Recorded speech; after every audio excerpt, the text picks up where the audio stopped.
So hello everyone, मैं हूं Tushar sir और आज हम लोग डिस्कस करने वाले हैं न्यू इंग्लिश कॉलेज का फिजिक्स का जो क्वेश्चन बैंक का पेपर है उसे डिस्कस करने वाले हैं। तो चैंपियन गेट सेट रेडी। आपके सामने आपकी नोटबुक रहेगी, आप लोग नोट्स बना के लिखोगे क्योंकि पेपर तो कल ही है और ये पेपर को हम लोग को अच्छे से लिखना है। मैं तो बोलूंगा आउट ऑफ मार्क्स से लाना है, ओके? क्योंकि क्वेश्चन बैंक दिया है आपको, तो क्वेश्चन बैंक दिया है तो वो क्वेश्चन बैंक को हम लोग मिलके सॉल्व करेंगे। तो चलो स्टार्ट करते हैं। देखो, ये पूरी की पूरी जो क्वेश्चन बैंक है, ये क्वेश्चन बैंक को हमने कुछ हिस्सों में डिवाइड किया है। कौन से पार्ट? तो सेक्शन ए के अंदर मैंने बस एमसीक्यूज रख दिए। सेक्शन बी के अंदर जो सिंगल मार्क के क्वेश्चंस है हमने उसे रख दिया है। सेक्शन सी जो आता है, जो 2 मार्क्स के क्वेश्चन आते हैं, थोड़े लंबे पार्ट रहते हैं, उसे हमने रख दिया। क्वेश्चन नंबर अगर हम लोग चलेंगे सेक्शन नंबर डी से, तो डी वाले सेक्शन में ऑलमोस्ट 3 मार्क के क्वेश्चन रखे हैं। और जो आपका सबसे लास्ट क्वेश्चन आता है, ओके, जो 4 मार्क का क्वेश्चन होता है, वो क्वेश्चन को हमने रख दिया लास्ट सेक्शन में, यानी कि सेक्शन नंबर ई में। तो ये सारे सेक्शन को मिलकर पढ़ाई करनी है। और ओके, ये पढ़ाई करते टाइम आपको कुछ भी डाउट आएगा तो उसका बस स्क्रीनशॉट निकालो, नोट्स बनाओ और मुझसे पूछना। मैंने आपको मेरा कॉन्टेक्ट नंबर भी प्रोवाइड कर दिया है, ओके? तो चलते हैं, बढ़ते हैं आगे। सर देखो क्या क्या दिया है। एमसीक्यूज वाला पार्ट में क्वेश्चंस दिए उन्होंने, और ये एमसीक्यूज वाले पार्ट के क्वेश्चन में उसने पहला क्वेश्चन हमारे पास डाला है। क्या है क्वेश्चन? देखो अभी, SI unit of current density is. देखो, सबसे पहली बात, करंट डेंसिटी को डिनोट किससे करते हैं? तो हम लोग बोलेंगे current density J is equal to क्या रहेगा? Total amount of current divided by what? Cross section area, okay? Sir current density का फॉर्मूला यही ना, current density J is equal to कितना करंट पास हो रहा है, कितने एरिया में पास हो रहा है। तो इसका यूनिट क्या आएगा?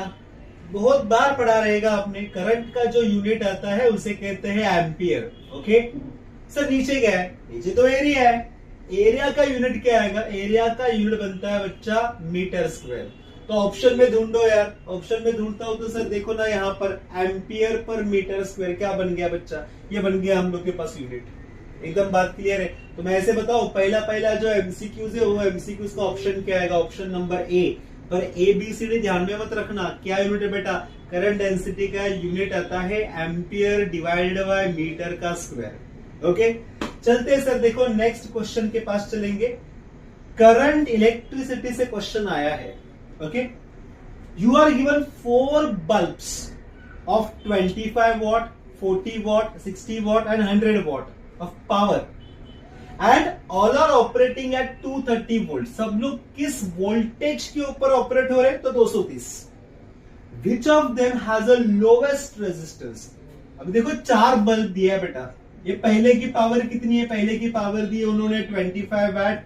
दूसरा का जो पावर दिया है वो पावर दिया उन्होंने 40 वैट। नेक्स्ट जो पावर दिया उसने पावर 3 की वैल्यू जो रहेगी हमारे पास 60 वैट एंड P4 का वैल्यू इज 100 वैट, ओके? अभी बात को क्लियर करके लेंगे। सबसे पहली बात, क्या फाइंड करना है? सर हम लोग को फाइंड करना है रेजिस्टेंस की वैल्यू, यानी कि मुझे फाइंड आउट करना है बेटा R इज इक्वल टू क्या आएगा मेरे पास? Question mark. सर वोल्टेज कितना दिया है? बच्चा वोल्टेज की वैल्यू देके रखी है हमारे पास, voltage is equal to 230 volt. क्या फॉर्मूला यूज करूं मैं? देखो बच्चा, पावर का एकदम सिंपल सा फॉर्मूला है। पावर इज इक्वल टू क्या आता है? पावर इज इक्वल टू आता है V square divided by what? R। मुझे पता, हमें R चाहिए ना, तो मैं R को ये साइड में रखता हूँ। R इज इक्वल टू क्या आता है? V square divided by what? Power. अब मुझे एक बात बताओ, हर एक जो बल्ब है उसका जो रेजिस्टेंस है वो तो अलग अलग रहेगा, पर उसके पास जो मिलने वाली पावर है वो तो सेम है ना, वोल्टेज तो सेम है ना। यानी कि फर्स्ट बल्ब के अक्रॉस अगर मैंने वोल्टेज देखा तो 230 है, सेकेंड के अक्रॉस 230, फोर्थ के अक्रॉस 230, मतलब चारों बल्ब के अक्रॉस आने वाली वोल्टेज की वैल्यू सेम ही है, ओके? क्या चेंज होने वाला है? चेंज होने वाला है तो पावर। अब मुझे एक बात बताओ, यहां पर उन्होंने ऐसे मेंशन कर दिया है कि require what? Lowest resistance. To obtain the lowest resistance, मुझे यहां पर देखो resistance is inversely proportional to power है। रेजिस्टेंस की वैल्यू कम होने के लिए यहां पर पावर की वैल्यू क्या होनी चाहिए? मैक्सिमम। देखो क्यों? क्योंकि resistance and power they are inversely proportional. तो यहां पर अगर पावर की वैल्यू मैक्सिमम हो गई तो अपने आप रेजिस्टर की वैल्यू बेटा डिक्रीज हो जाएगी, मिनिमम हो जाएगी।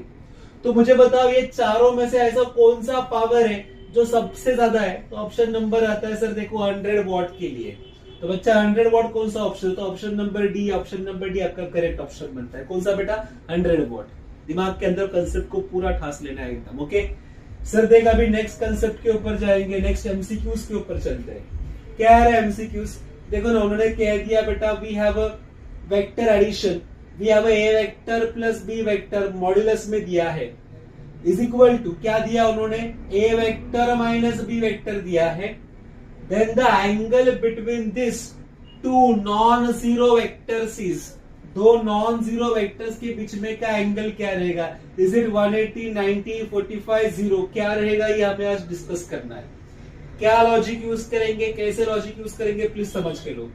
पहला वाला पार्ट ये आता है sir, basically we have vectors ना, तो देखो मैं क्या लिखता हूँ बेटा, this is simple as A vector मैंने लिख दिया बेटा, plus we have a B vector is equal to, modulus के अंदर रख दिया हमने, इज इक्वल टू, वहां पर क्या है, वहां पर हमारे पास है बेटा ए वाला वेक्टर, माइनस में वी हैव बी वाला वेक्टर। क्या करेंगे सर, बच्चा सिंपल सी बात है, दो वेक्टर का एडिशन है, दो वेक्टर का सब्ट्रैक्शन है। अगर मैंने ये दो वेक्टर का मैग्नीट्यूड फाइंड आउट कर दिया, एज वेल एज ये भी वेक्टर का मैं मैग्नीट्यूड फाइंड आउट कर दूं, तो क्या मिलेगा जरा देखो। मैग्नीट्यूड वाइज गया तो मैं लिख सकता हूं अंडर रूट में, देखो a प्लस बी तो होल स्क्वायर है, तो उसका फॉर्मूला क्या बनता है, A square plus B square plus 2 times of A B into cos theta, बराबर है।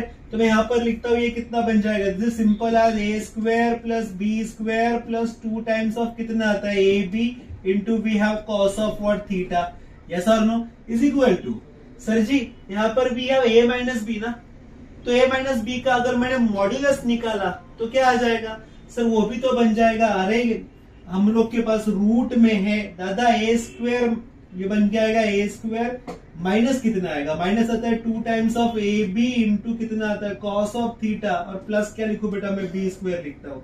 इसमें कौन सा फॉर्मूला यूज किया बच्चा, ये तो बचपन में सिखाया हमने, बचपन में ए प्लस बी और ए माइनस बी का फॉर्मूला यूज कर दिया। अब एक बात बताओ मुझको, अगर मैंने ये स्क्वायर रूट को हटाना है इक्वल टू के दोनों साइड में, तो मैं क्या कर दूं, मैं स्क्वायर कर दूं क्या बच्चा, अगर मैं इसका स्क्वायर कर देता हूं ना, तो इक्वल टू के साइड का रूट और इधर का रूट कैंसिल हो जाएगा, तो क्या मिल जाएगा तुझे, मिल जाएगा A square plus B square plus 2 times of what, A B into we have a cos of theta is equal to, यहाँ पर जरा देख कितना मिल जाएगा, A square minus 2 times of A B integration cos में थीटा प्लस कितना आया बी स्क्वायर। मुझे एक बात बता, क्या क्या कैंसिल होगा सर, कैंसिल करने के तो A square cancel, B square cancel, क्यों कैंसिल हुआ, इक्वल टू के ये साइड में भी इक्वल टू के वो साइड में भी है, ओके। दूसरी बात इधर देख, we have 2 times of A B cos theta, यहां पर मेरे पास है minus 2 times of A B cos theta, अगर ये माइनस वाले टर्म को मैंने यहां पर शिफ्ट कर दिया तो क्या बन जाएगा, it will become plus.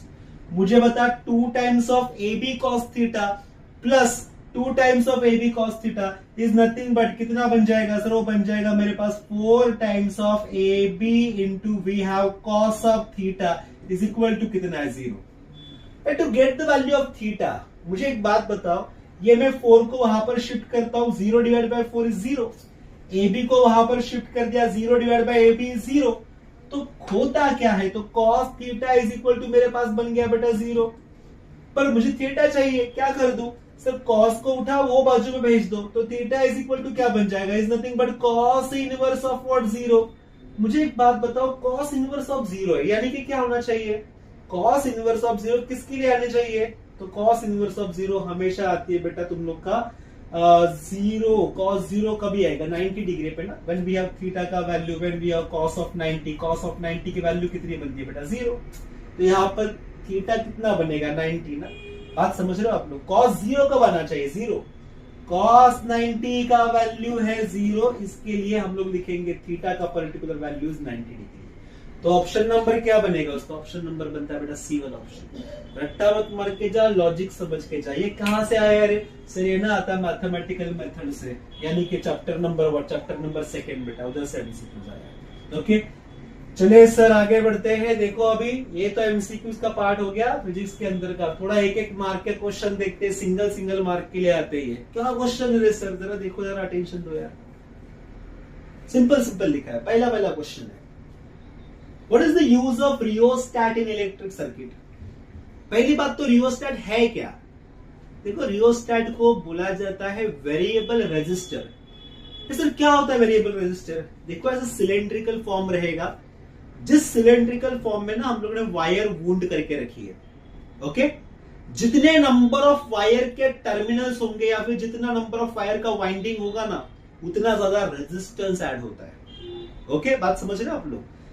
Rheostat एक ऐसा वेरिएबल रेजिस्टर है जिसका काम सर्किट में क्या होगा, तो यहां पर लिखा है is used in an electrical circuit to control the amount of current flowing through it. एक सर्किट में कितना करंट पास होता है उसको कंट्रोल करने के लिए वी रिक्वायर्ड रियोस्टैट। तो क्या काम है रियोस्टैट का? Rheostat is used to control amount of flow, किसका? करंट का। खत्म बात। रियोस्टैट का दूसरा नाम क्या होता है? Is nothing but variable resistor. क्यों बोला जाता है वेरिएबल रेजिस्टर? क्योंकि यहां पर इसकी रेजिस्टेंस की वैल्यू कंटिन्यूअसली चेंज होती है। ओके, नेक्स्ट चलते सर। देखो, नेक्स्ट क्वेश्चन है, जिन सिंगल मार्क का क्वेश्चन है, क्वेश्चन बैंक देके रखा है, बहुत अच्छी बात की है आपने। सर देखो, नेक्स्ट क्वेश्चन क्या है? Next question is unit vector. क्या होता है यूनिट वेक्टर? अरे यार, सेकेंड चैप्टर में से क्वेश्चन आया फिर से। यूनिट वेक्टर यानी कि ऐसा वेक्टर है जिसकी मैग्नीट्यूड 1 है। ओके, जिसका मैग्नीट्यूड 1 है और जो बस एक डायरेक्शन रिप्रेजेंट करने के लिए डिनोट किया जाता है या फिर लिखा जाता है, तो उसे क्या बोलते हैं हम लोग? Unit vector. तो सर मैं एग्जैक्टली क्या लिखूं अगर 1 मार्क के लिए क्वेश्चन आया तो मैं यहां पर बोलूंगा unit vector is a vector having a magnitude of 1 and is often used to represent the direction. बस बेटा, डायरेक्शन को रिप्रेजेंट करने के लिए वहां पर यूनिट वेक्टर लिखा जाता है, क्योंकि आपको पता है 1 को अगर मैं किससे भी मल्टीप्लाई करूं तो आंसर क्या आएगा? वो सेम नंबर आएगा, वो चेंज नहीं होगा। इसके लिए यूनिट वेक्टर का काम क्या है? Is used to represent the direction, पर magnitude wise it is always 1। देखो, सिंगल मार्क के लिए क्वेश्चन आएगा, आप लोग को क्या लिखना है एग्जाम में, तो मैंने आपको पूरा आंसर के साथ लिख के दिया है। ओके, थोड़ा आगे चलते, थोड़ा आगे मूव करेंगे। सर देखो, अभी यूनिट वेक्टर तो हो गया, फिर से सिंगल मार्क के लिए सेम चैप्टर में से क्वेश्चन आ चुका है जिसका नाम है जीरो वेक्टर या फिर नल वेक्टर। सर मुझे नल वेक्टर मतलब है क्या? सी नल यानी कि एम्प्टी, जिसमें कुछ भी वैल्यू नहीं है, ऐसे वेक्टर को कहते हैं नल वेक्टर। पर इसका स्टेटमेंट क्या आएगा? A null vector is a vector that has a magnitude equal to 0 and it's directionless. उसका कुछ भी डायरेक्शन नहीं है और मैग्नीट्यूड 0 मतलब कुछ भी नहीं है, एम्प्टी है पूरा। इसका मतलब क्या आ गया? वो नल वेक्टर आ गया। Sir it is a resultant of 2 or more equal vector that are acting opposite to each other. देखो, एक बात करते हैं, नल वेक्टर को अगर समझना है मैं ऐसे बात करूंगा बच्चा। सपोज मेरे पास ना 2 ब्लॉक्स है या फिर एक ही ब्लॉक पकड़ते फिलहाल हम लोग। चलो एक ही ब्लॉक पकड़ता हूं मैं, यहां पर एक ही ब्लॉक लिया बच्चा, एक ब्लॉक आ गया ऐसे। ये ब्लॉक के ऊपर ना हमने फोर्स लगाया ये डायरेक्शन पे 10 न्यूटन का। सर सेम ब्लॉक के ऊपर मैंने भी फोर्स लगाया ये डायरेक्शन पे, अगेन उल्टे डायरेक्शन पे लगाया 10 न्यूटन का। मुझे बताओ, फोर्स तो वेक्टर है, अगर 10 न्यूटन यहां से लगा 10 न्यूटन वहां से लगा तो वेक्टर का समेशन अगर मैं करूं तो 10 - 10 बनेगा, वो रहेगा मेरे पास 0। इसका मतलब यहाँ पर कौन सा वेक्टर बन चुका है? यहाँ पर बन चुका है नल वेक्टर। तो यहाँ पर क्या है? नल वेक्टर यानी कि जिसकी मैग्नीट्यूड कुछ भी नहीं है। Okay, so the best example of a null vector would be the velocity of a stationary object. देखो, उसने एग्जांपल के साथ बताया नल वेक्टर का सबसे अच्छा एग्जांपल क्या हो सकता है? एक ऑब्जेक्ट है जो स्टेशनरी है, उसकी आने वाली वेलोसिटी, यानी कि एक ट्रक है जो रोड के ऊपर खड़ा है और उसकी हम लोग वेलोसिटी कैलकुलेट करने जा रहे हैं, तो कितना बनेगा वो? 0 यानी कि 0 वेक्टर, तो उसे बोलते हैं नल वेक्टर, कुछ भी नहीं है। ओके, सो ये नल वेक्टर के केस में आपको लिखना है। तो ओके, अगर 1 मार्क के लिए आएगा तो ये फर्स्ट पॉइंट, ये सेकंड पॉइंट, ये थर्ड पॉइंट, ये आपके दिमाग के अंदर रहेगा ही रहेगा। ओके, फोर्थ पॉइंट अगेन फिर से हमने उसके एग्जांपल के फॉर्म में रख दिया है। ओके, तो आई होप ये 3 क्वेश्चन जो सिंगल मार्क के लिए आएंगे वो आपके दिमाग के अंदर छप चुके रहेंगे। ओके, थोड़ा आगे बढ़ेंगे। देखो सर, 2-2 मार्क के क्वेश्चन आने लगे भैया, अभी थोड़ा 2-2 मार्क के क्वेश्चन में एग्जैक्टली कैसे लिखते हैं वो बात समझना है। राजा देख, हमने क्या बताया यहाँ पर? हमने बताया यहाँ पर अगेन डिस्टिंग्विश करके दिया है। किसके बीच में का डिस्टिंग्विश है? तो सर ये डिस्टिंग्विश है हम लोग का ohmic devices and non ohmic devices. Okay, ohmic devices and non ohmic devices के बीच में का ये डिस्टिंग्विशन। मुझे एक बात बताओ, ये कौन से चैप्टर में आता है ओहमिक एंड नॉन ओहमिक? शायद से करंट इलेक्ट्रिसिटी में आता रहेगा, क्योंकि वहां पर ओम्स का लॉ था ना, तो वही ओम्स के लॉ को पकड़ के हम लोग आगे जाने वाले हैं। तो हमने वहां पर दो चीजों में डिस्टिंग्विश कर रहे हैं, ohmic devices and non ohmic devices. तो पहला पॉइंट देख के आया डिस्टिंग्विश का। अब जब मैं ओहमिक डिवाइसेस की बात करता हूं बच्चा, तो सबसे पहला point, this devices obeys Ohm's law. क्या करेगा?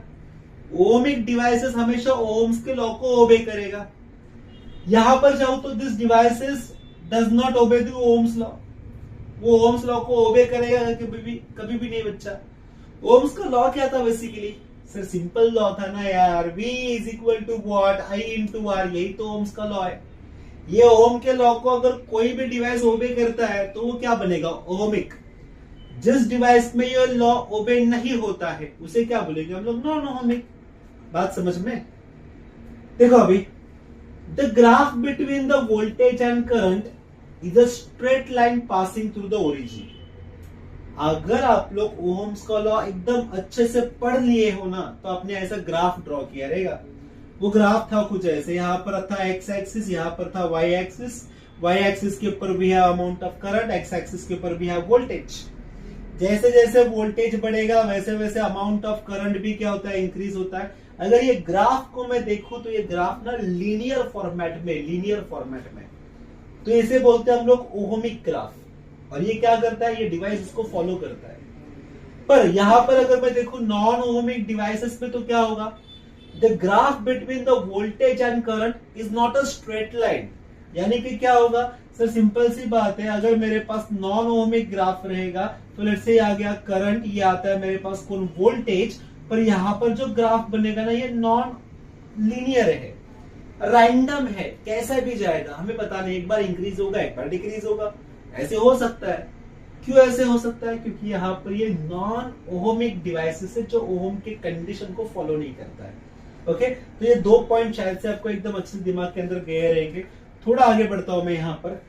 All metals at constant temperature are ohmic conductor. सारे के सारे मेटल्स कंडक्टर जो है ना, वो क्या है? ओहमिक डिवाइसेस के अंदर आते हैं। पर सर अगर मैं बात करता हूं सेमीकंडक्टर की, तो बच्चा ट्रांजिस्टर हुआ, सेमीकंडक्टर हुआ, डायोड हुआ, इलेक्ट्रोलाइट हुआ, vacuum tube are the non ohmic devices. यानी कि ओहम्स के लॉ को कभी भी ओबे नहीं करते। बात समझ में आ रहा है? देखो, ओहम्स ने जब आपको ना ये चीज बताया था V is equal to I R, तो वहां पर उसने ना कुछ तो कंडीशन रखे थे V is equal to I R बनने के लिए। कंडीशन नंबर 1, वायर जो आप यूज करने वाले हो ये यूनिफॉर्म डायामीटर का चाहिए, यानी कि क्रॉस सेक्शन एरिया क्या चाहिए बच्चा? सेम। दूसरा कंडीशन था कि वायर जो आप यूज कर रहे हो उसका सेम मटेरियल होना चाहिए। मटेरियल यानी कि ऐसा कभी नहीं होना चाहिए टंगस्टन का है, आधा टुकड़ा एल्यूमिनियम का दिया। आपका मटेरियल क्या होना चाहिए? हमेशा सेम होना चाहिए। और नेक्स्ट था कि वायर का डायामीटर, वायर का एरिया और वायर का लेंथ या फिर वायर का टेम्परेचर, वायर का मटेरियल, ये सारी चीजें क्या होनी चाहिए? सेम। अगर मैं टेम्परेचर की भी बात करता हूं तो वायर पूरा का पूरा, देखो इधर भी अगर टेम्परेचर का बात किया तो ये हॉट है और ये कोल्ड है, नहीं चलेगा, ओम का लॉ एप्लीकेबल नहीं है। वायर पूरी की पूरी सेम टेम्परेचर में होनी चाहिए, यूनिफॉर्म टेम्परेचर में होनी चाहिए। ऐसा कभी नहीं होना चाहिए कि यहाँ पर अगर मैं देखूं तो हॉट रीजन है, यहाँ पर आ गया कोल्ड रीजन है, तो हॉट रीजन के अंदर इलेक्ट्रॉन को एनर्जी मिल गया, इलेक्ट्रॉन वहां पर वाइब्रेट करेगा, तो ओम्स का लॉ वहां पर नहीं बनेगा। ओम्स का लॉ यानी कि V is equal to I R यार। तो ये कंडीशन दिया उन्होंने 2 मार्क के लिए, तो ये 3 पॉइंट तो जरूर लिखना है आपको। तीसरे पॉइंट के साथ साथ चौथा पॉइंट देख के आए, the value of resistance is constant and is independent of current end voltage. इसके अंदर का रेजिस्टेंस क्या है? कांस्टेंट है। ये क्या है? इंडिपेंडेंट है। किसके ऊपर इंडिपेंडेंट है? Is independent on the values of current end voltage. Voltage and current के ऊपर क्या डिपेंडेंट है? क्या नहीं भैया, इंडिपेंडेंट है। तो यहां पर देखो क्या पॉइंट लिखा है, the value of resistance is not constant. Correct है ना यार? जो ग्राफ लीनियर जाएगा वही आपको कांस्टेंट वैल्यू देगा, जो ग्राफ आपको नॉन लीनियर जाएगा वो कभी भी आपको कांस्टेंट वैल्यू दे ही नहीं पाएगा। बात समझ रहे हो आप लोग? तो यहाँ पर पांचवा पॉइंट भी जोड़ दिया हमने बात करते करते। देख यार पांचवा पॉइंट क्या है आपका ग्राफ। अगर लगे यार कुछ नहीं याद आया ना बच्चा तो ग्राफ का पॉइंट जोड़ दे। इसे बोलते हैं ओहमिक वाला पार्ट, इसे बोलते हैं नॉन ओहमिक वाला पार्ट। नॉन ओहमिक यानी कि रैंडम, ओहमिक यानी कि लीनियर। बच्चा पॉइंट को छाप लेना है, एकदम मस्त स्क्रीनशॉट ले इसका, स्क्रीनशॉट लेके इसको तुझे तैयार करना है, क्योंकि कल के एग्जाम में ये क्वेश्चन जब आएगा ना तो 100% तुझे ये पॉइंट लिखने ही लिखने हैं, बात समझ के लिए। चलेंगे सर, अगर आप बताते हो ये क्वेश्चन रहेगा तो हम भी करके जाएंगे। चलते हैं बच्चा, आगे बढ़ेंगे। देख अभी नेक्स्ट क्या है। बाप रे, अगेन चैप्टर 1 से क्वेश्चन आ चुका है भैया। चैप्टर 1 का क्वेश्चन है, डायमेंशन के ऊपर का क्वेश्चन है। क्या दिया है? वो बोलता है find the dimension of acceleration and क्या बता दिया बच्चा? एक्सीलरेशन बताता है पावर। चलेगा भैया, देखो अभी क्या करेंगे, कैसे सॉल्व करेंगे हम लोग इसको। देखो जी बच्चा, एक्सीलरेशन की डायमेंशन फाइंड आउट करनी है और पावर की डायमेंशन को फाइंड आउट करनी है। एक बात बताओ यार, एक्सीलरेशन का फॉर्मूला आपको पता है क्या रहता है? क्या रहता है एक्सीलरेशन? सर देखो, अगर मैं सॉल्यूशन के अंदर जाऊं ना तो मैं सबसे पहले लिखूंगा एक्सीलरेशन के बारे में। एक्सीलरेशन का फॉर्मूला था, एक्सीलरेशन यानी कि क्या? Rate of change of velocity with respect to time, यानी कि एक्सीलरेशन। दादा अगर मैं इसके यूनिट्स की बात करता हूं तो वेलोसिटी का यूनिट क्या आता है? अरे यार वो तो घिसा पीटा है, मीटर पर सेकेंड। टाइम का क्या आता है बेटा? वो भी तो आता है सेकेंड। तो उसका नेट यूनिट कितना बन गया? मीटर डिवाइड बाय सेकेंड का स्क्वायर। ये तो बन गया यूनिट। तो डायमेंशन में क्या लिखेंगे? मजा सोन्या, डायमेंशन मध्ये बघ मी काय लिखतोय। वी हैव मीटर ना, मीटर के लिए क्या यूज करूं? मीटर के लिए यूज किया जाता है फंडामेंटल पैरामीटर का लेंथ, यानी कि कितना आएगा? लेंथ यानी कि L1 डिवाइड बाय, नीचे है टाइम का स्क्वायर यानी कि एस स्क्वायर। एस स्क्वायर को मैं क्या लिखूं दादा? एस स्क्वायर को लिखता हूं मैं टी का स्क्वायर। क्या कर दूं? सर देखना, ऊपर L1 है, नीचे क्या है? T⁻²2 है। क्या कर दे? मैं तो इतना ही कहूंगा भैया, T⁻² को उठा, ऊपर जाके शिफ्ट कर दे। तो आपका डायमेंशन क्या बना एक्सीलरेशन का? Is it L1 T⁻²⁻²? Done done done done, निकल गया भैया। क्या निकल गया बेटा? एक्सीलरेशन निकल गया। अब जैसे हम लोग ने एक्सीलरेशन को किया ना, वैसे सेम टेक्निक लगाने के पावर में। तो क्या है पावर का फॉर्मूला? क्या बनता है बेसिकली? अरे यार बच्चा, पावर का फॉर्मूला, पावर यानी कि work done divide by time ना। Power is equal to work done divide by time. ये तो फॉर्मूला सबको पता ही है। उसका डायमेंशन क्या बनेगा? सिंपल है यार, पावर में वर्क का जो डायमेंशन रहेगा वो रहेगा m1, ये रहेगा L2, ये रहता है T⁻² डिवाइड बाय में नीचे क्या डालू बच्चा? टाइम है, टाइम के लिए डाल दो आप लोग T⁻1। खत्म बात। अब मुझे एक बात बता, T⁻1 नीचे भैया, ऊपर लेके जाओ तो क्या बनेगा? माइनस बनेगा। तो मैं लिखूं बेटा, पावर का जो डायमेंशन रहेगा वो रहेगा m1, ये आता है तेरे पास L2, ये T नीचे था ऊपर चला गया बेटा, T⁻³ बनेगा। डन डन डन डन, ये बन गया बेटा पावर की डायमेंशन। बात समझ में आ रही है? तो पावर बन गया, एक्सीलरेशन बन गया। चलो नेक्स्ट क्वेश्चन के ऊपर जंप करते। देखना है बच्चा, लगातार सीरीज मारनी है अपने को नेक्स्ट क्वेश्चन के पास। देखो क्या है भैया जी, बढ़िया क्वेश्चन किया। चैप्टर नंबर 2 क्वेश्चन के ऊपर आ गया। चैप्टर नंबर 2, देख अभी क्या है। Basically law of vector addition बोला उन्होंने। क्या है देखो, state and explain triangle law of vector addition. बड़ा इंपॉर्टेंट है।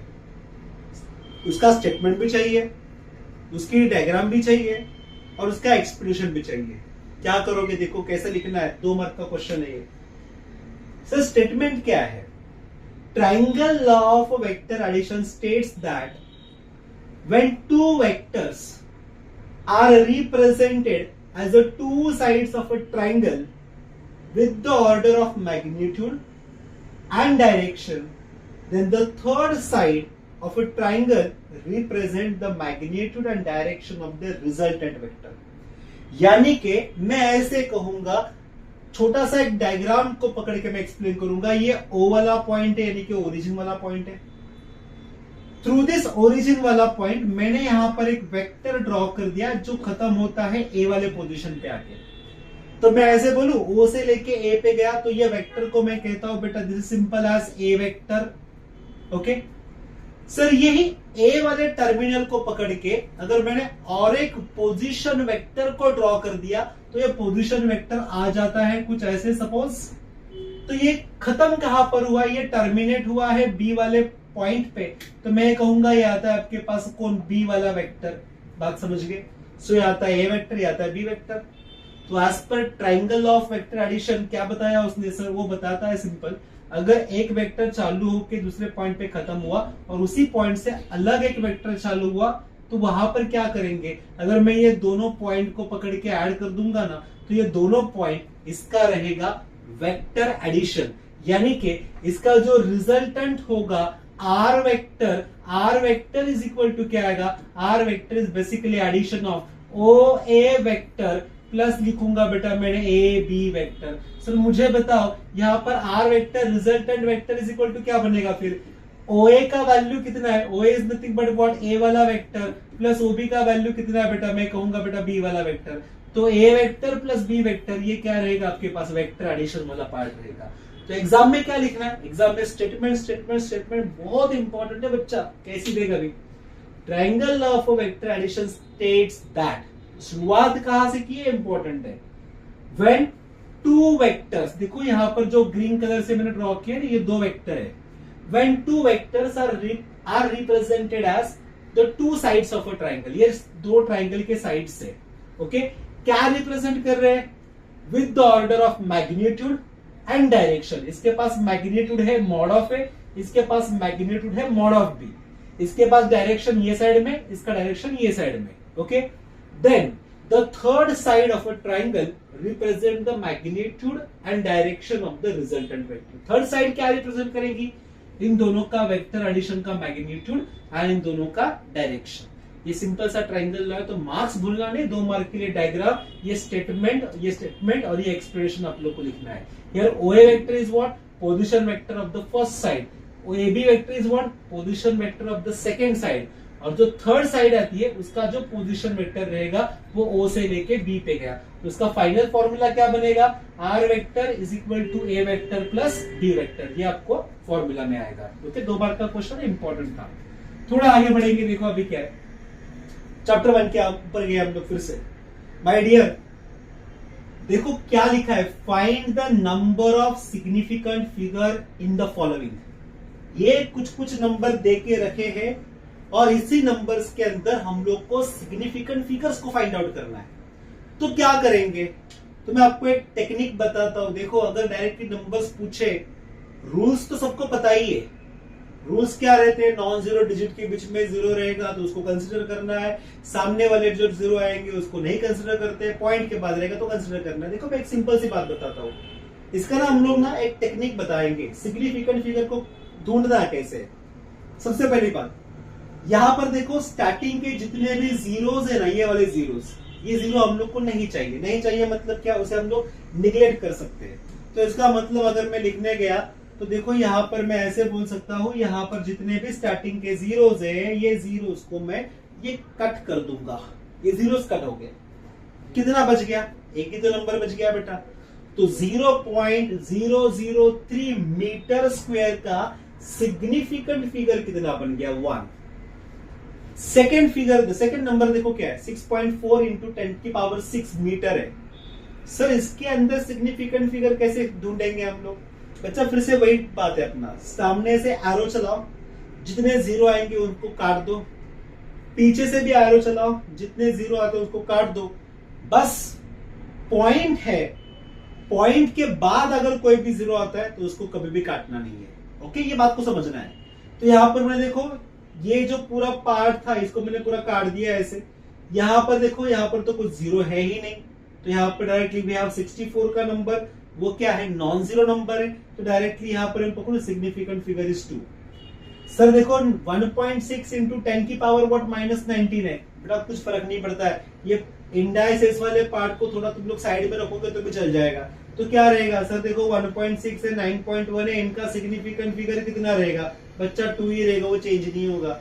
क्यों चेंज नहीं होता है बच्चा, सिंपल सी बात है, हम लोग पावर वाले टर्म को कभी भी सिग्निफिकेंट फिगर में नहीं पकड़ते, एकदम लॉजिक समझ के लो। ओके चलते थोड़ा आगे, देखो नेक्स्ट क्वेश्चन के पास, 2 मार्क का क्वेश्चन है, हाथ का क्वेश्चन है, मिलना ही चाहिए, इंग्लिश में आएगा, जरूर आएगा ये क्वेश्चन। देखो अभी नेक्स्ट पार्ट है, नेक्स्ट क्वेश्चन क्या दिया है सर, देखो ना उन्होंने 2 वेक्टर दिए, एक पहला वाला वेक्टर है 3 times of I cap plus 4 times of J cap plus के कैप एंड सेकेंड वाला वेक्टर दिया है बेटा आई कैप माइनस जे कैप माइनस के कैप।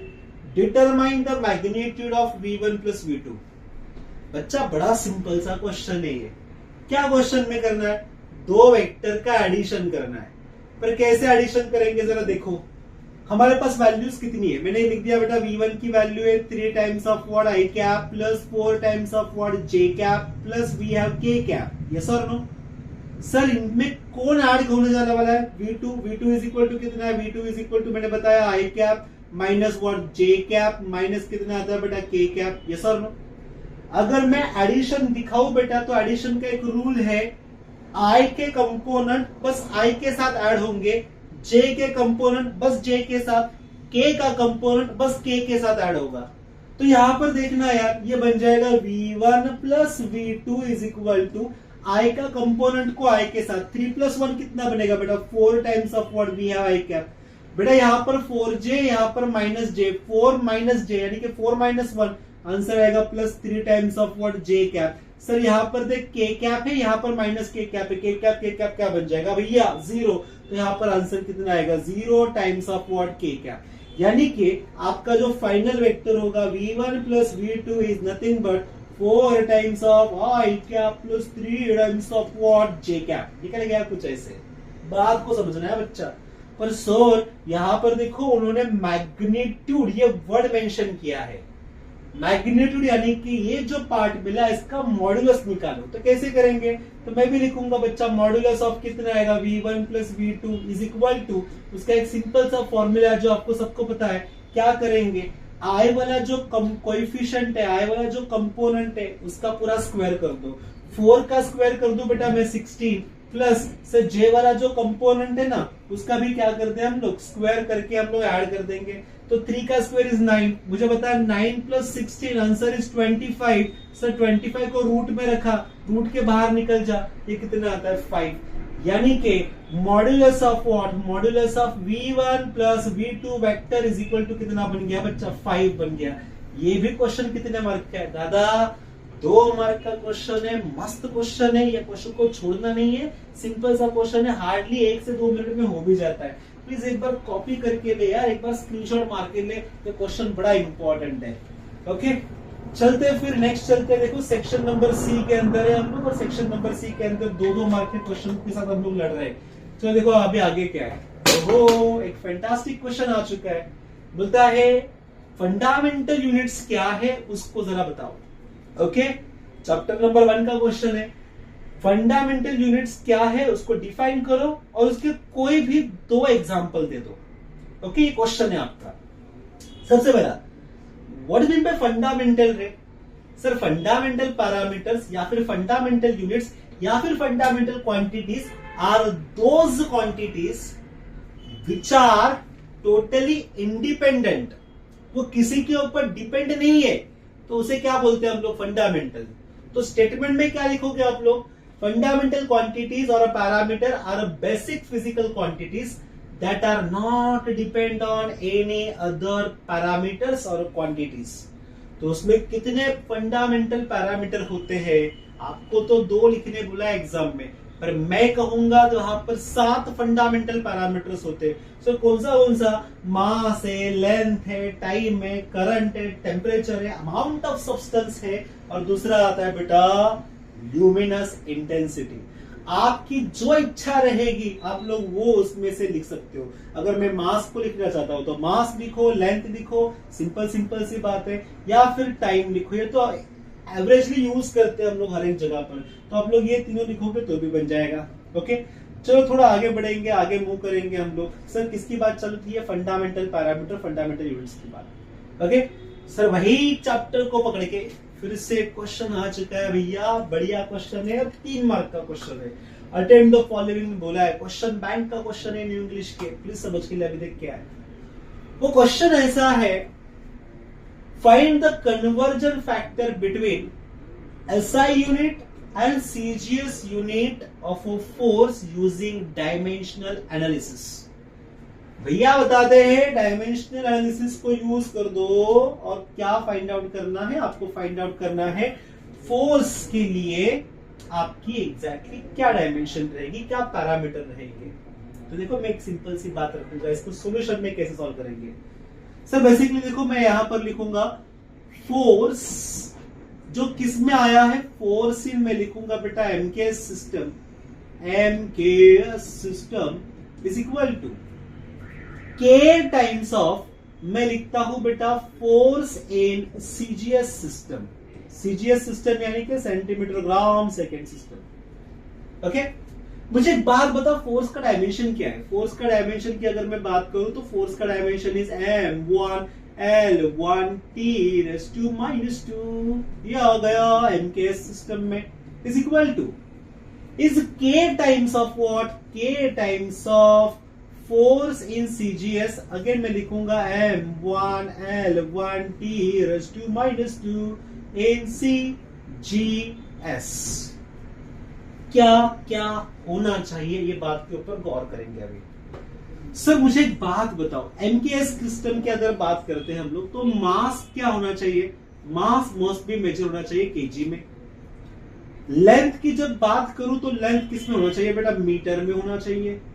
टाइम की बात करता हूं तो टाइम देखो सेकेंड में होना चाहिए, यहां पर आ गया सेकेंड रेज़ टू पावर -2, ये आता है एमकेएस सिस्टम का पार्ट। सर के मतलब वो प्रोपोर्शनैलिटी कांस्टेंट है, कितने टर्म्स बड़ा है वो के इंडिकेट करता है। यहां पर सीजीएस में लिखूं तो क्या आता है, मास को लिखते हैं ग्राम में, लेंथ को लिखते हैं हम लोग सेंटीमीटर में, और टाइम को लिखा जाता है फिर से सेकेंड्स के अंदर, S⁻²। अब मैं ऐसे कहूं बेटा, यहां पर देखो जरा सिंपल सी बात है, के का वैल्यू को फाइंड आउट करना है, मैं ऐसे बोलूंगा यहां पर सेकेंड का स्क्वायर है, यहां पर सेकेंड का स्क्वायर, कैंसिल कर दो।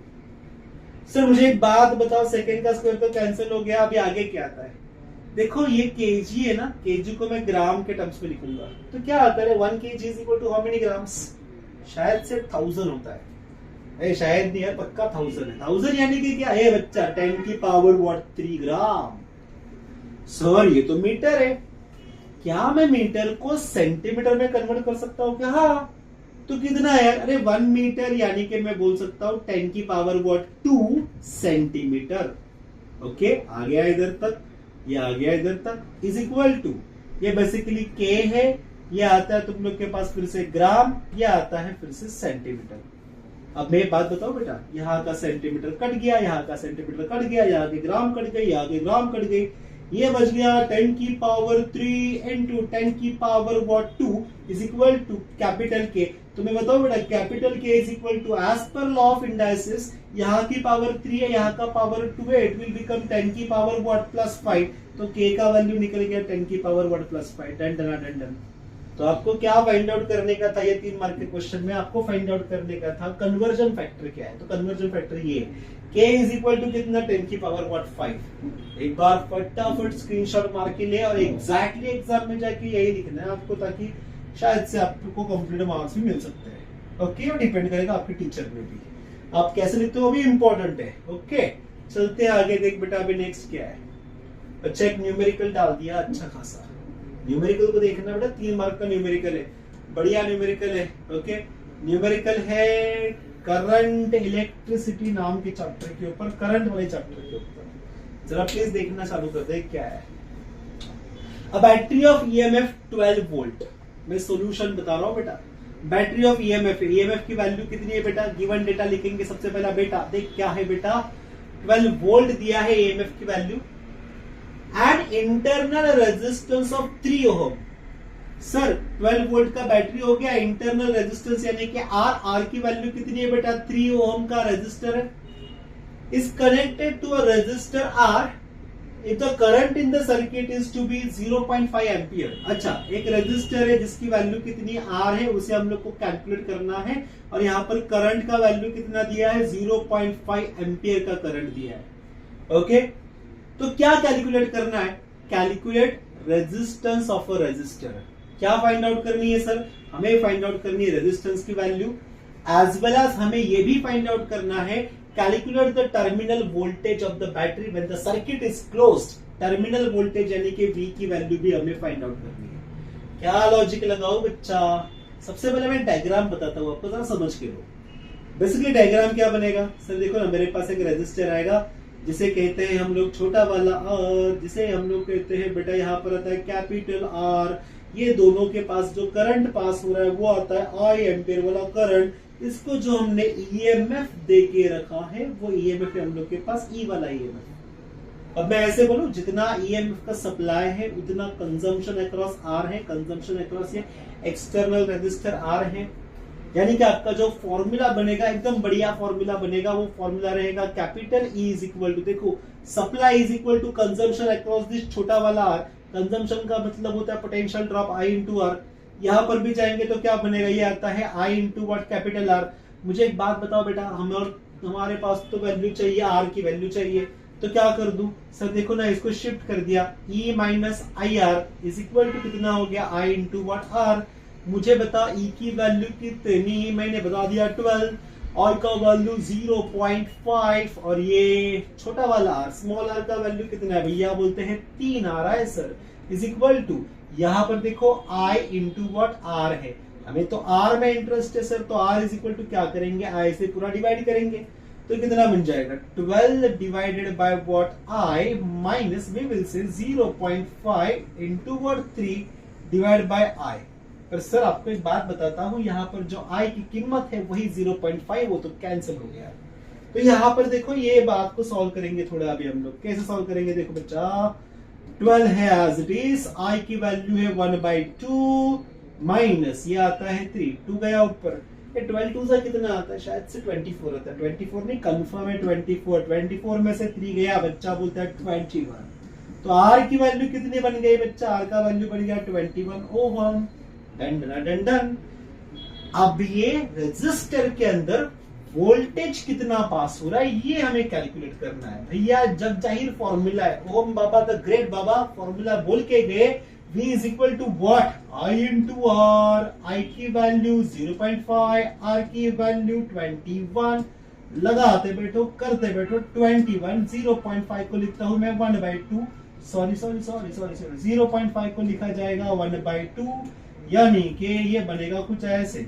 तो इसको सॉल्व कर दोगे आप, मुझे आपके ऊपर पूरा पूरा पूरा भरोसा है, आप लोग कर दोगे, ओके कर दोगे ना। तो बच्चे बोलते हैं हाँ सर करेंगे, जरूर करेंगे, और आप भी बताओ क्या हो सकता है, तो आता है 10.5 वोल्ट, यस और नो, ओके। तो छाप के लो बच्चा, 3 मार्क का क्वेश्चन है, 3 मार्क के क्वेश्चन को छोड़ना नहीं है, फॉर्मूले को रट्टा मत मारो, फॉर्मूले को समझ के चलो। देखो फिजिक्स बहुत सिंपल है, ऐसा आपको लगता है सर, पर आगे चलेंगे बच्चा, देगा भी क्या दिया है, फिर से एक बढ़िया क्वेश्चन डाल दिया उन्होंने, 3 मार्क के क्वेश्चन है भैया, 3 मार्क का क्वेश्चन है, देगा भी क्या है, चैप्टर नंबर 1 से आएगा क्वेश्चन ये, हाँ लगता तो है चैप्टर नंबर 1 से आया। देखो क्या है, गिवन डेटा में जा रहा हो बेटा, क्या दिया है, मास दिया है, मास की वैल्यू कितनी है, मास का वैल्यू है 5 प्लस और माइनस 0.15 kg, क्या दिया है बच्चा, मास दिया है। सर यहाँ पर ना रो की वैल्यू बोल के रखी, कितनी है बेटा रो की वैल्यू, 5 प्लस और माइनस 0.2 दे के रखा है रो का वैल्यू, ओके। क्या फाइंड आउट करने बोला, वो बोलता है फाइंड कर दो वॉल्यूम, वोल्टेज नहीं यार वॉल्यूम है, वॉल्यूम के अंदर एरर कितनी आई है, error in the volume delta V is equal to question mark. तो क्या करेंगे, परसेंटेज एरर बोला भैया, परसेंटेज एरर बड़ी इंपॉर्टेंट है, क्या करेंगे, सॉल्यूशन के अंदर डालूंगा, देख कैसे आएगा। सबसे पहले एक फॉर्मूला आता है, rho is equal to density is equal to, क्या फॉर्मूला है, दादा बोलता है density is equal to mass divided by volume. बच्चा अपने को तो वॉल्यूम में इंटरेस्ट है, तो वॉल्यूम इज इक्वल टू क्या आएगा, मास डिवाइडेड बाय व्हाट, डेंसिटी। तो मुझे बता, अपने को तो परसेंटेज एरर निकालने बोला है, तो परसेंटेज एरर के लिए मैं फॉर्मूला लिखूंगा, यहाँ पर देखो मैंने ब्रैकेट डाल दिया, मास की बात चालू थी, मास न्यूमरेटर में था, मैं लिखूंगा delta M divided by what M, plus में लिखूंगा यहाँ पर नीचे रो है बच्चा, रो की वैल्यू क्या आएगी, फिर से लिखूंगा बेटा delta rho divided by rho, into क्या कर दूं बेटा, मैं मल्टीप्लाई करता हूं 100 के साथ। सर जी 100 के साथ मल्टीप्लाई कर दिया, देखो अभी क्या होगा, परसेंटेज इन वॉल्यूम। बच्चा ये डेल्टा एम है, ये डेल्टा एम है और ये रहेगा डेल्टा रो, ओके। तो वैल्यूज लगाओ सर, कितनी बनेगी, देखो अभी वैल्यूज के ऊपर जाओ बच्चा, तो मैं ऐसे बोलूंगा डेल्टा एम की वैल्यू है कितनी, ए आर डेल्टा एम है 0.15 डिवाइडेड बाय एम, एम की वैल्यू 5 प्लस डेल्टा रो की वैल्यू 0.2 डिवाइडेड बाय रो की वैल्यू है 5, ओके, इनटू क्या कर दूं मैं, इनटू मल्टीप्लिकेशन में 100।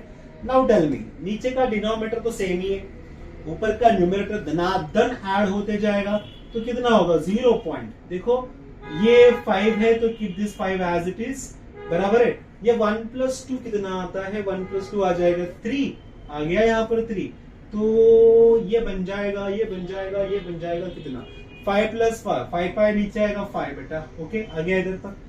इनटू 5 तो हम लोगों ने बेस को सेम रखा ना, इनटू क्या आता है 100। अब इसको सॉल्व करेंगे, कैसे करेंगे, कैसे करेंगे, logic logic logic logic logic बोलता है, रुक जरा, लॉजिक बोलता है नीचे का 5 है तो यहां से डिवाइड कर दे, 5 1 जा 5, 5 0 आएगा शायद से, और ये 7 आएगा, 5 7 तो 35 होता है यार, 5 7 था, यानी कि ऐसे आएगा done done done done done done done done done done done, 5 1 जा 5, 0.57 जा, इनटू मल्टीप्लिकेशन में भी है 100, ओके।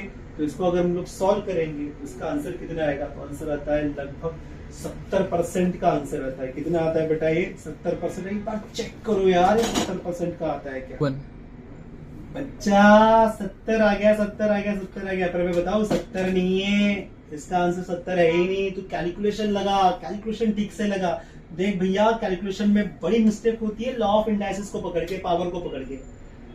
देखो डायरेक्ट कट बिट का फॉर्मूला लगाओ ही नहीं, मैं ऐसे बोलूंगा, देखो 0.35 है ना, पे लिखता हूँ यहाँ पर 35 इंटू वॉट 10 की पावर -2 डिवाइडेड बाय 5 इंटू आ गया 100, ये आ गया 0 0 कैंसिल, 0 0 कैंसिल, 35 डिवाइड बाय 5, अभी बता कितना आता है, 35 डिवाइड बाय 5 अगर मैं करूँ तो 7% आता है निकल के, कितना आएगा बेटा 7% आता है। तो 7% क्या बन गई, आपकी वैल्यूज बन गई, तो 7% क्या निकल गया बेटा, उसके अंदर की एरर है, ओके। तो बात को प्लीज समझना है बेटा, बात बड़ी इंपॉर्टेंट करनी है आपको यहाँ पर, ओके। तो कैलकुलेशन को प्लीज समझ के लो, कैलकुलेशन ऐसे करना है, ओके। चलते आगे बढ़ेंगे, आगे सर देखो आगे क्या कौन सा क्वेश्चन डाला है, ओहो 4 मार्क का क्वेश्चन डाला है, माय गॉड, 2 क्वेश्चन बाकी है, अभी ये सेकंड लास्ट क्वेश्चन है, okay. State any 4 characteristics of scalar product of 2 vectors. भैया बात बड़ी इंपॉर्टेंट है, स्केलर प्रोडक्ट बोला है, 2 वेक्टर का बोला है, क्या होता है स्केलर प्रोडक्ट, बच्चा बोलता है बड़ी सिंपल सी बात है सर, स्केलर प्रोडक्ट यानी कि जब मेरे पास ये वेक्टर को मल्टीप्लाई करता हूं दूसरे वेक्टर के साथ, आंसर आता है स्केलर, तो बोला जाता है scalar product of 2 vectors, okay sir. तो जब स्केलर प्रोडक्ट निकलता है तो क्या लिखना चाहिए, जब भी हम लोग लिखेंगे scalar is equal to first vector multiplication में सेकंड वेक्टर, दोनों के बीच में भी है डॉट मार्क, वो डॉट को हटाने के लिए मैं डाल दूंगा यहाँ पर कॉस थीटा, क्या डालता हूँ बेटा मैं, कॉस थीटा। तो ये आपका फॉर्मूला आता है स्केलर प्रोडक्ट में, ओके। क्या फॉर्मूला है सर, एक वेक्टर मल्टीप्लीकेशन में दूसरा वेक्टर मल्टीप्लीकेशन में cos of theta is equal to क्या आ जाएगा, स्केलर का वैल्यू, ओके। तो सर देखो यहाँ पर मैं जस्ट एक्सप्लेन करने जाता हूं, तो यहाँ पर मैं ऐसे एक्सप्लेन कर दूंगा बेटा ये स्केलर प्रोडक्ट को। सपोज वी हैव 2 वेक्टर्स, ये आता है ए वाला vector, this is again simple वाला वेक्टर, ए वाला वेक्टर, इसको मुझे मल्टीप्लाई करना है बाय बी वाले वेक्टर के साथ, तो बी वाला वेक्टर यहाँ पर आ गया, तो क्या हो सकता है, देखो ये वेक्टर प्रोडक्ट की अगर मैं बात कर दूं ना बच्चा, तो यहाँ पर उनका जो रिजल्टेंट बनेगा वो रहता है हमेशा ए वेक्टर डॉट बी वेक्टर। मैंने डॉट क्यों लिखा, क्योंकि यहाँ पर दोनों के पास जो रिजल्ट ऑब्टेन हो रहा है वो स्केलर है, उसे डायरेक्शन नहीं है, तो आर इज इक्वल टू क्या बनेगा, ए बी इंटू क्या बनता है बेटा कॉस थीटा, तो आर इज इक्वल टू क्या बन गया, आर इज इक्वल टू बन गया A B cos theta. Cos theta क्यों डाला, कॉस थीटा क्यों डाला बच्चा, 2 वेक्टर का प्रोडक्ट स्केलर, इसके लिए कॉस थीटा डाला है, ओके। देख अभी नेक्स्ट क्या करेंगे, state any 4 characteristics of scalar product of 2 vectors. क्या बोला हमने, स्केलर प्रोडक्ट ऑफ 2 वेक्टर्स। बच्चा उसके अंदर की मैं देखो 3 कैरेक्टरिस्टिक्स यहाँ पर लिख देता हूँ, क्या है, सबसे पहला कैरेक्टरिस्टिक्स क्या है, scalar product obeys the commutative law. क्या बोलता है वो, इस ये ओबे करता है कम्यूटेटिव लॉ। कम्यूटेटिव लॉ मतलब क्या, देखो मेरे पास ना पहला वाला वेक्टर है, डॉट मैंने बता दिया बेटा, दूसरा वाला vector P vector is equal to Q vector, P vector dot Q vector, उसको मैं ऐसे लिख सकता हूँ P into Q into cos theta, done done done done.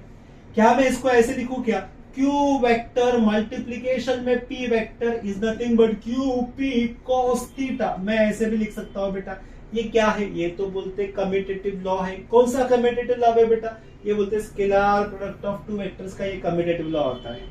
Okay चलो भैया, next is scalar product obeys the distributive law of multiplication. क्या बता दिया बेटा मैंने? डिस्ट्रीब्यूटिव लॉ मतलब क्या?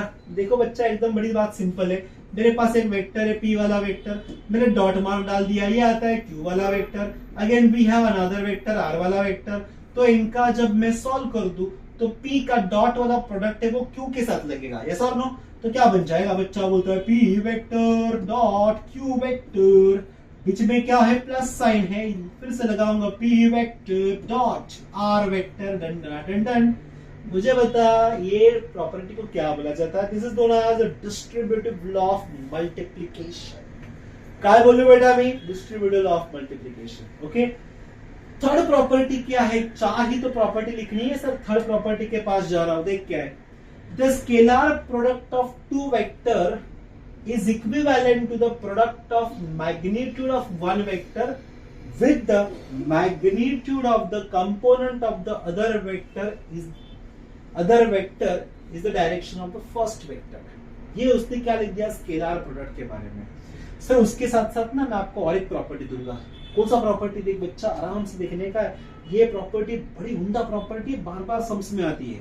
क्या लिखा हमने? हमने लिख दिया बेटा ऐसे डॉट प्रोडक्ट के लिए when we have i component यानी कि x कंपोनेंट, एक i का दूसरे i के साथ जब भी डॉट की वैल्यू आती है तो उनका वैल्यू हमेशा 1। i dot i is 1। Sir अगर मैं लिखता हूं यहां पर मेरे पास सपोज है j डॉट j, तो उसका वैल्यू भी कितना आएगा? j dot j is again 1। Sir मैं सेम वैल्यू लिखता हूं, थोड़ा k वेक्टर लिखा मैंने, डॉट लिखा मैंने k unit vector, k dot k is again 1। बच्चा प्रॉपर्टी ये लिखना है, i dot i is equal to 1, j dot j is equal to 1, k dot k is equal to 1। और उसी के साथ साथ हम लोग लिखेंगे जब मेरे पास कुछ तो चेंज वाले कंपोनेंट आएंगे। लिखा मैंने i डॉट j, देखो चेंज हुआ है भैया, इधर i इधर j, इसका वैल्यू आता है 0। मैंने लिख दिया बेटा यहाँ पर मुझे है j, मुझे है यहाँ पर k, तो मैं क्या लिखूं? j dot k is equal to 0। मैं लिखता बेटा मेरे पास है k, यहाँ पर है मेरे पास i इज इक्वल टू कितना आएगा? j और k और i के बीच में आता तो फिर से वैल्यू कितनी आती बेटा? 0। तो ये क्या बन गया मेरे पास मिल गया प्रॉपर्टीज। लिखना है बच्चा, लिखना आएगा, एग्जाम में जरूर आएगा। और आगे जाके फ्यूचर में ये तो चैप्टर बड़ा इंपॉर्टेंट है क्योंकि ये वेक्टर प्रोडक्ट, इसके प्रॉपर्टी तो आने ही है। ओके चलते, देखो वही क्वेश्चन का एक सब पार्ट दिया उन्होंने।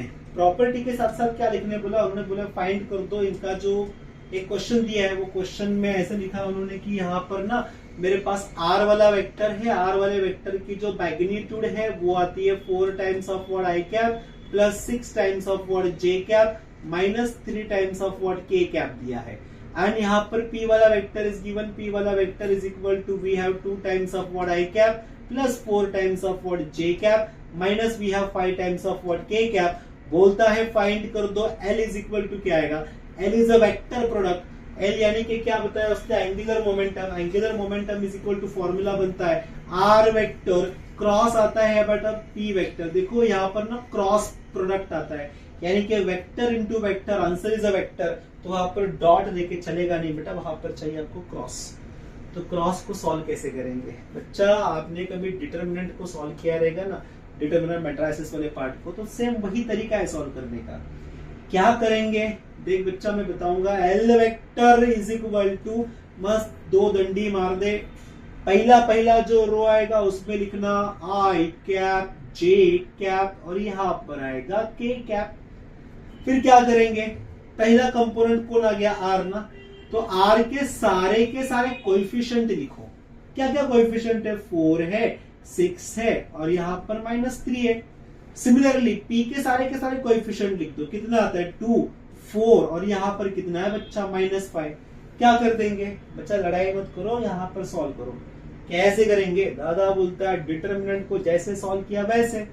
यहाँ पर आई है ना, आई को बाहर रख दिया, फिर लिख दो मॉड्यूलस के अंदर।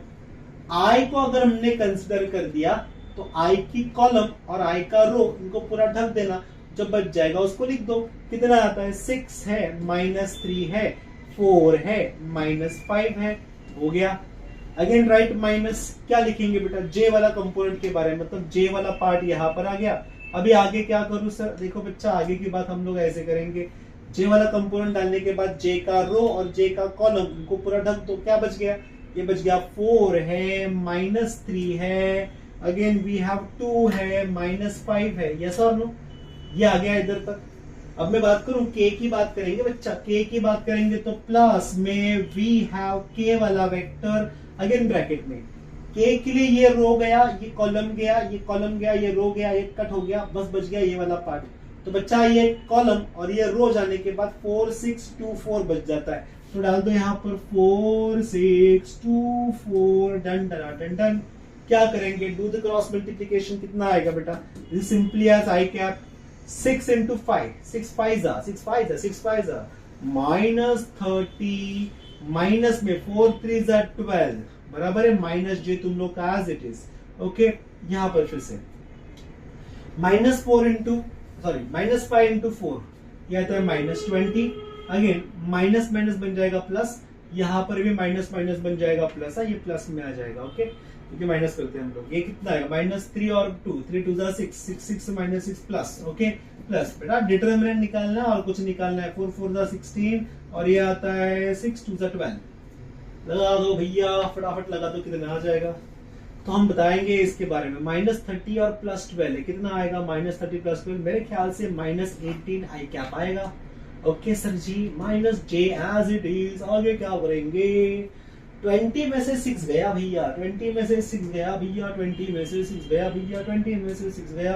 मैं लिखो बेटा, ये आता है -14 times of what j cap और ये आता है 4 times of what k cap. मैं बताओ बेटा, -18 times of I cap is as it is, minus minus बन जाता है plus, 14 times of what j cap plus कितना आ गया 4 times of what k cap. तो ये बन गया आपका आंसर। ये क्या निकल गया बेटा, उसका निकल गया एल वाली वैल्यू। क्या निकल गई बच्चा, ये एल वाली वैल्यू निकल गई, बराबर है, एकदम पक्का। तो इसको हम लोग पकड़ के सॉल्व करेंगे। ओके, तो आप स्क्रीनशॉट निकाल के लो, एक बार डिटरमिनेंट को जरूर चेक करना, इधर माइनस का साइन नहीं होना चाहिए, एकदम परफेक्ट जाना चाहिए। ओके, तो एक बार आप भी चेक करना क्या ये वैल्यू सच में सही है, क्या डिटरमिनेंट निकालोगे हम लोग। ओके, लेट्स मूव अहेड, थोड़ा आगे जाएंगे और ये लास्ट क्वेश्चन के पास चल चुके हैं हम, और हम चल चुके हैं बेटा explain different type of errors. भैया जी एरर्स की बात है, थ्योरेटिकल क्वेश्चन है, आप लोग जरूर अटेम्प्ट करोगे, मार्क्स तो मिलेंगे ही मिलेंगे। सर एरर के कितने टाइप्स है बच्चा, मैं बात करूंगा तो एरर के 2 टाइप तो पकड़ने ही पकड़ने। कौन सा है, हम लोग बोलेंगे सिस्टमैटिक एरर, दूसरा निकलता है random error. Sir systematic error को फर्दर क्लासिफिकेशन में डालते हैं हम लोग, किस पार्ट में, इंस्ट्रूमेंटल एरर, और दूसरा आता है imperfection in the experimental technique, उसे बोला जाता है प्रोसीजरल एरर, और तीसरा निकलता है ह्यूमन एरर यानी कि पर्सनल एरर, ये भी एरर हो सकती है। और दूसरा पार्ट निकलता है जो एरर्स के अंदर निकलता है रैंडम एरर। रैंडम एरर यानी कि उसके कॉजेस हमें पता ही नहीं क्या है। ओके, तो देखो क्या क्या एक्सप्लेन करेंगे। सिस्टमैटिक एरर की अगर मैं बात करता हूं, ओके, तो देखो अभी सिस्टमैटिक एरर जो है ना, ये एरर के कॉजेस जो होते हैं ना, ये हम लोग को नोन होते हैं। नोन का मतलब क्या है, एरर क्यों आता है, किसके कारण आता है, तो हम लोग ये सिस्टमैटिक एरर को बोलते थे कि ये पता है, इसके रीजंस क्या है। तो उसमें लिखा क्या हमने, the measurement differ from the true value by a consistent amount each time. Okay, this could be caused by the way in which the measurements are taken or by a fault a measuring device। उसने simple बोल दिया, यानी कि उसके causes हमें पता है, क्या हो सकता है, प्रोसीजर जो हम लोग फॉलो कर रहे हैं वो रॉन्ग हो सकता है, या फिर जो इंस्ट्रूमेंट है, इंस्ट्रूमेंट ही फॉल्टी रहेगा, इंस्ट्रूमेंट के अंदर ही एरर है, यानी कि इंस्ट्रूमेंट एरर आ सकता है, या फिर हम लोग सिंपल कह सकते हैं कि ऑब्जर्वेशनल वाला पार्ट है, ऑब्जर्वेशन में रीडिंग ही कुछ तो ऑब्जर्व बार बार कर रहे हैं पर गलत रीडिंग ऑब्जर्व कर रहे हैं, तो वो एक पार्ट आ सकता है। तो सिस्टमैटिक एरर है। तो क्या हम सिस्टमैटिक एरर को मिनिमाइज कर सकते हैं क्या, तो answer is yes, we can minimize. कैसे मिनिमाइज कर सकते हैं सर, देखो ना, ये तो मेन इंस्ट्रूमेंटल एरर को आप कम कर दो, या फिर जो रीडिंग की टेक्निक लेते हैं, जो प्रोसीजर है उसको स्ट्रॉन्ग बनाओ, या फिर जो ह्यूमन एरर के जो इंटरफेयर होता है, या फिर जो ह्यूमन का ऑब्जर्वेशन वाला पार्ट रहता है उसे कम कर दो। तो ये 3 पैरामीटर कम करने से सिस्टमैटिक एरर को वी कैन मिनिमाइज। पर एक ऐसी एरर है जिसके कॉज हमें पता ही नहीं रहते, किस कारण हो रहा है ये पता ही नहीं है, तो उसे बोलते हैं हम लोग रैंडम एरर, अनसर्टेन एरर। तो में रैंडम एरर देखो, always present in a measurement caused by unpredictable functions in the reading or the experimental interpretation। तो किस में आता है, वो सबको आता है बेटा रैंडम एरर में। तो लिख पाओगे आप लोग, ये बड़ा इंपॉर्टेंट पार्ट है। आप लोग चार्ट फॉर्मेट में लिखोगे, पैराग्राफ फॉर्मेट में लिखोगे तो भी चल जाएगा। किसके टाइप की बात की हमने बेटा, डिफरेंट टाइप्स ऑफ एरर। आप लोग एक स्क्रीनशॉट लो, ये सब कुछ हमने आपके लिए बनाया है ताकि आपका जो एग्जाम हो वो एकदम तगड़ा लेवल पे जाए और आपको आउट ऑफ मार्क्स मिले। ये हम लोग का प्रयास है। ओके, तो करते हैं हम लोग, मिलते हैं यहाँ पर। Thank you so much.